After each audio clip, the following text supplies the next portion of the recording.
अपने माँ बाप के सम्मान में कभी कमी मत आने दीजिए। याद रखिएगा, पत्नी भगवान का दिया हुआ उपहार है।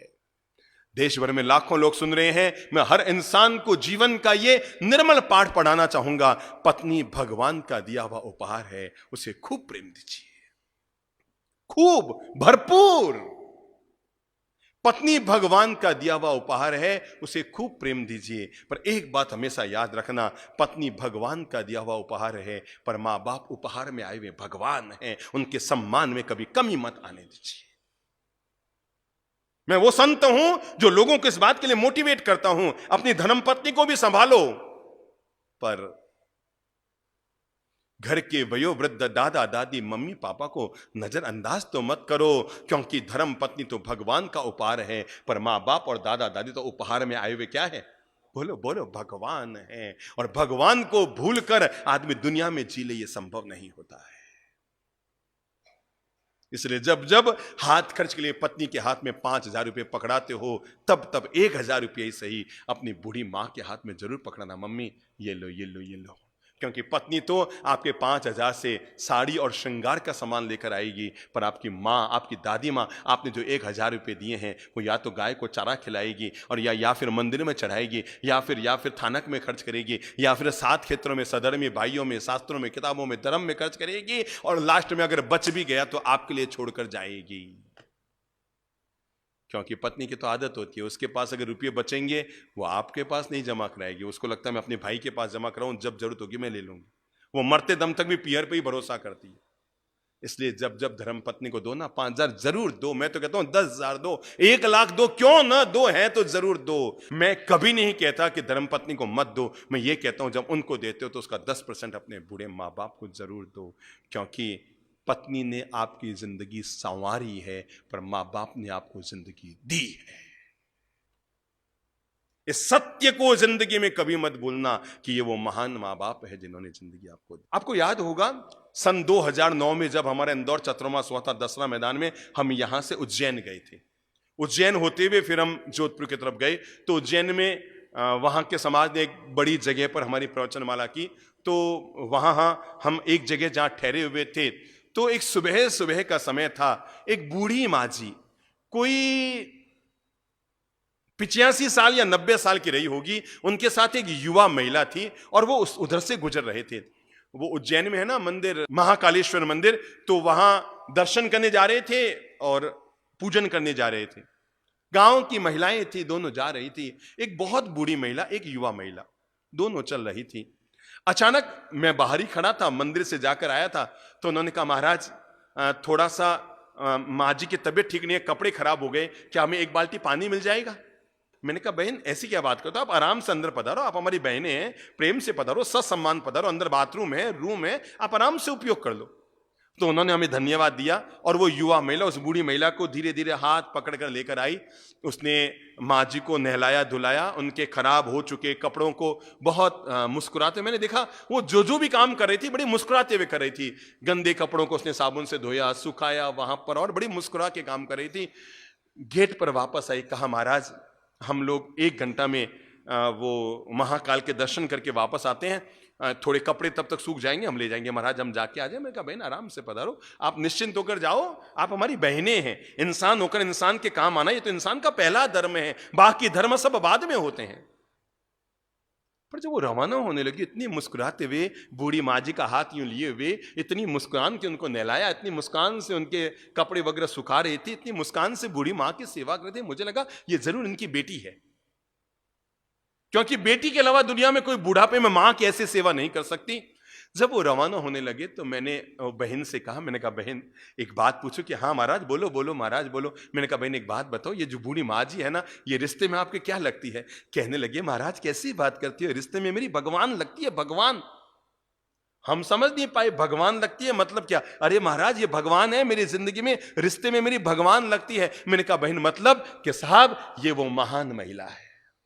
क्या कहा? क्या कहा? क्या कहा? उस युवा महिला ने कहा साहब ये वो महान महिला है जिसकी कोख में मेरा सुहाग पला है। समझ में आई रिश्ते में क्या लगती है? समझ में आई रिश्ते में क्या लगती है? ये सांस नहीं, ये मेरे जिंदगी की सांस है। ये सांस नहीं, ये क्या है? सांस है मेरे जीवन का विश्वास है। मैं मोटिवेट कर रहा हूं आप लोगों को, प्रेरित कर रहा हूं सुनने वाले हर इंसान को, और मैं कहूंगा कि अपने जीवन में एक आदत डालो, और वो है हम बड़ों को भरपूर सम्मान देंगे, उनकी सेवा शुश्रूषा का ध्यान रखेंगे, और छोटों को बहुत प्रेम दो, सार संभाल करो, लाड़ प्यार दो, उन्हें अच्छे संस्कार दो, उन्हें अपना टाइम दो, अपना समय भी दो। उन्हें केवल स्कूल के भरोसे उनके मत छोड़ो, अपने छोटे बच्चों को थोड़ा समय दो, उनको आगे बढ़ने के लिए मार्गदर्शन दो। अगला जो आपकी गुणों की पोटली में अगला गुण जो मैं जोड़ना चाहूंगा, मैं अनुरोध करूंगा अगर हो सके तो एक सद्गुण और जोड़ लो, और वो है अपने नजरिए को हमेशा पॉजिटिव बना लो। याद रखना, दुनिया में नजरों का तो ऑपरेशन होता है, पर नजरिए का कोई ऑपरेशन नहीं होता है।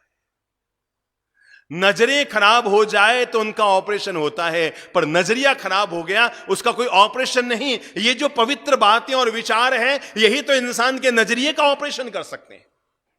तो नजरें खराब होना ये अलग बात है, पर अपने नजरिए को हमेशा पॉजिटिव, हमेशा सकारात्मक, हमेशा याद रखना जिंदगी कुछ नहीं है, आधा गिलास पानी जितनी है, आप इसे खाली देखते हैं या भरा देखते हैं, आपके हाथ में है। पत्नी अच्छी भी है, बुरी भी है, पति अच्छे भी है, बुरे भी हैं, बहू अच्छी भी है, बुरी भी है, बच्चे अच्छे भी हैं, बुरे भी हैं, दोनों चीजें दोनों में हैं। जिंदगी कुछ नहीं, आधा गिलास पानी है। क्या है? हाथ में लो एक बार, सब लोग, जो लोग सुन रहे हैं, अपने हाथ में एक आधा गिलास पानी लो, कांच का गिलास, आधा गिलास पानी है कांच की गिलास में। देखने का नजरिया ये है, जब आपका नजरिया नेगेटिव होगा आप कहेंगे आधा गिलास खाली है, जब आपका नजरिया पॉजिटिव होगा आप कहेंगे आधा गिलास भरा हुआ है। जिंदगी के सारे रिश्ते, पति पत्नी, मां बाप, परिजन, बच्चे, दुनिया, समाज, ट्रस्टी, ट्रस्ट, सब के सब एक ही चीज है, आधा गिलास पानी है। खाली देखोगे तो आधा खाली नजर आएगा, और भरा देखोगे तो आधी भरी नजर आएगी। आप कह सकते हैं ये आधा गिलास खाली है, और आप कह सकते हैं आधा गिलास भरा है। जब जब आप भरा हुआ देखेंगे तब तक आप हर आदमी का उपयोग करेंगे। ये आधा गिलास तो भरा हुआ है ना, आप उसका उपयोग करेंगे। मानते हैं कि अपने समाज में थोड़ी दादागिरी चलाते हैं, पर काम भी तो आते हैं ना। आधा गिलास भरा हुआ देखो। मानते हैं ये अपनी मनमानी करते हैं, कोई दिक्कत नहीं, पर समाज में विकास भी तो करते हैं ना। आधा गिलास भरा हुआ देखो। मानते हैं कि बेटा हर समय घर में माहौल बिगाड़ता रहता है, पर महीने का 1 लाख कमा कर भी लाता है ना। आधा गिलास भरा हुआ देखो। मानते हैं सासू हर समय चिड़चिड़ करती रहती है, पर मेरे पति को पैदा भी तो इन्होंने किया है ना। आधा गिलास भरा हुआ देखो। मानते हैं कि बहू बड़ी टेढ़े स्वभाव की आ गई है, कोई दिक्कत नहीं, आपके बेटी के घर को इन्होंने तो बसाया है, ये आए ना तो आपकी बेटी का घर बसा। इसमें 4 कमियां हैं, पर यही वह महिला है जिसने अपने मां बाप को छोड़ा, अपने पहनावे को बदला, अपने परिजनों को छोड़ा, अपने सारी दुनियादारी को छोड़कर मेरे बेटे के घर को बसाने के लिए यहां आई। आधा गिलास। क्या देखो, क्या देखो, क्या देखो। बी पॉजिटिविटी का मतलब यही है। ये जो सकारात्मक सोच का सिद्धांत हमने पूरी दुनिया को दिया है, इसके पीछे का मूल मंत्र यही है। जिंदगी में आधा गिलास भरा हुआ देखो, फिर आपको हर आदमी अच्छा लगेगा, फिर आपको हर इंसान अच्छा लगेगा, फिर आपको हर बहन अच्छी लगेगी, फिर आपको हर परिस्थिति अच्छी लगेगी, फिर आपको जीवन की घटने वाली हर घटना अच्छी लगेगी, अगर आप आधा गिलास, बोलो मुझसे, भरा हुआ देखेंगे। एक बार ले लो हाथ में आधा गिलास। ये आधा गिलास खाली है कि भरा हुआ है?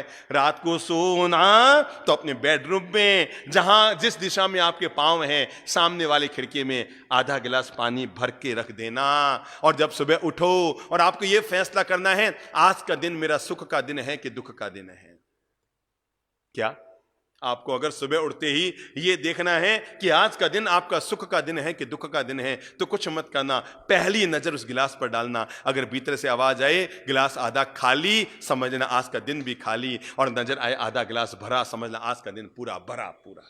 यानी सुबह उठते ही तय हो गया कि आज दिन भर आपका नजरिया कैसा रहेगा, आपकी मानसिकता कैसी रहेगी, आपकी सोच कैसी रहेगी, आप अपने मानसिकता को कितना नेगेटिव कितना पॉजिटिव रख पाएंगे। आपने सुबह उठते ही तय कर दिया आधा गिलास खाली, अब आपको हर आदमी में कमी नजर आएगी। आपने सुबह उठते ही मन से बोला आधा गिलास, बोलो बोलो बोलो बोलो। गांधी जी ने 3 बंदर दिए थे। पहला बंदर बुरा मत बोलो, दूसरा बंदर बुरा मत बोलो बोलो बोलो देखो, और तीसरा बंदर बुरा मत सुनो, मैं आज आप लोगों से अनुरोध करना चाहता हूं, इन गांधी के 3 बंदरों को जीवन में जोड़ने की कोशिश करें, पर इसके साथ ये 3 बंदर आपको बेहतर परिणाम दे सकते हैं। बुरा मत बोलो, बुरा मत देखो, बुरा मत सुनो। इसके साथ एक चौथा बंदर और पैदा किया जाना चाहिए, जिसकी अंगुली होठों पर नहीं, जिसकी अंगुली आंखों पर नहीं, जिसकी अंगुली कान पर नहीं, जिसकी अंगुली कहां हो, कहां हो, कहां हो, कहां हो, कहां हो। लेके आओ, लेके आओ। हर इंसान जो सुन रहा है अपनी अंगुली अपने मस्तिष्क पर लेकर आए, जो हमें इशारा कर रहा है बुरा मत सोचो, क्या मत करो, क्या मत करो, क्या मत करो। एक बार अपनी अंगुलियां हिला के रख दो, जो हमें प्रेरित करेगी। जीवड़ा, बुरा मत बोलो, ठीक है, बुरा मत देखो, ठीक है, बुरा मत सुनो, ठीक है, पर ये तीनों में बुराई तब आती है जब बुरा सोचता है। तो जब बुरा सोचना बंद, तो बुरा सुनना भी बंद, बुरा देखना भी बंद, और बुरा बोलना भी बंद। आधा गिलास भरा हुआ देखो, जिंदगी को पॉजिटिविटी के साथ देखो, और जीवन में आधा गिलास भरा हुआ देखो। जब हम आधा गिलास भरा हुआ देखेंगे, तो हम तय मानकर चले, हम दुनिया के सब लोग अच्छे लगेंगे। जिंदगी ऐसी जियो कि खुद को भी पसंद आ जाए। जिंदगी ऐसी जियो कि खुद को पसंद आ जाए, क्योंकि दुनिया की पसंद तो रोज बदलती रहती है। किस किस के आधार पर अपनी जिंदगी जियोगे? आप सोचो, मैं उसको पसंद आए ऐसे जिंदगी जियूं, तो उसकी सोच अलग है, उसकी सोच अलग है, उसकी सोच अलग है। जिंदगी ऐसी जियो कि खुद को पसंद आ जाए, क्योंकि दुनिया की सोच तो रोज बदलती रहती है। किस किस के आधार पर अपनी जिंदगी जियोगे? पर ऐसी जिंदगी जरूर जी लो जो बोलो बोलो बोलो बोलो खुद को पसंद आ जाए। जब आईने के सामने जाओ ना, तो भीतर से आवाज आए, मैं कभी ऊपर जाऊंगा तो उसके सामने चेहरा दिखाने के काबिल हूं। मैंने इतने अच्छे काम जरूर किए हैं कि मैं आईने के सामने भी आंख ऊंची करके अपने आप को देख सकता हूं, और जब कभी उसके सामने जाऊंगा तो आंख ऊंची करके अपना चेहरा दिखाने के मैं काबिल रहूंगा। और अगर ये सद्गुण हमारे जीवन के हिस्से बनते हैं, सचमुच फिर से याद कर लो, जिंदगी कांच है कि हीरा है, दोनों हमारे ही हाथ में है। हम चाहें तो इसे हीरा भी बना सकते हैं, हम चाहें तो इसे कांच भी बना सकते हैं। विपरीत वातावरण आया और हम उबल पड़े, विपरीत वातावरण आया और हम चिल्ला पड़े, विपरीत वातावरण आया और हम गुस्सा कर बैठे, विपरीत वातावरण आया हम चेहरा बिगाड़ बैठे।